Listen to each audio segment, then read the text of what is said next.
Centre Congress ना home पाइरिंगाई Hindu Singh नमथनबा bill Singh पास तौनबा होनै Ram tepal सानबा होनबदा अयेरपा पीदुना लाखी हाइना उत्तर प्रदेश के सीएम योगी आदित्यनाथ ना मराल सिरी टीओआई ना थागतपा पोस्ट अमदा योगी ना हाई जम्मू अमसुंग कश्मीर दा कांग्रेस ना टेररिस्ट के मपांगल कंखतनबा होनै कांग्रेस के फुटस्टेप असिदा समाजवादी इंदुना सदे सेकेंड खुदिंगे यूपी दा कांग्रेस ना रायो थोकनबा होनै अदुगा पीएम मोदी की लीडरशिप के मखादा इंडिया असे वर्ल्ड की ख्वाइदगी चाउबा अहुमसुबा इकोनॉमिक कंट्री ओइनबा होनरी हाइना फोंगोकले कानून लाने का काम कर रही थी।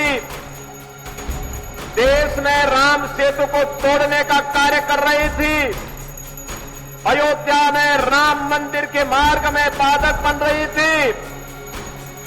देश के अंदर कश्मीर में उग्रवाद को पनपा रही थी। देश की सुरक्षा में सेल लगाने का काम कर रही थी। तो समाजवादी पार्टी भी तो उसी के नक्शे कदम पर चल रही थी, उसी नक्शे कदम पे चल रही थी। गुंडागिर्दी की चरम, अराजकता की चरम, हर दूसरे तीसरे दिन एक दंगा और माफिया के साथ इनके रिश्ते।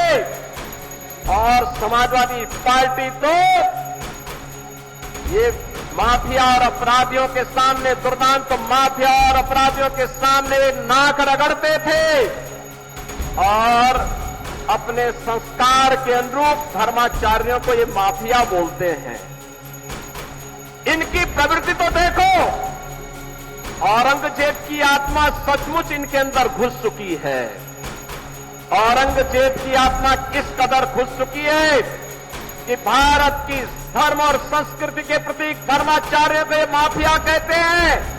और जो संगठित अपराध में लिप्त थे, भूमाफिया, वन माफिया, पशु माफिया या संगठित अपराध में संलिप्त माफिया को के सामने ये लोग घुटना टेक करके नाक रगड़ने का काम करते हैं।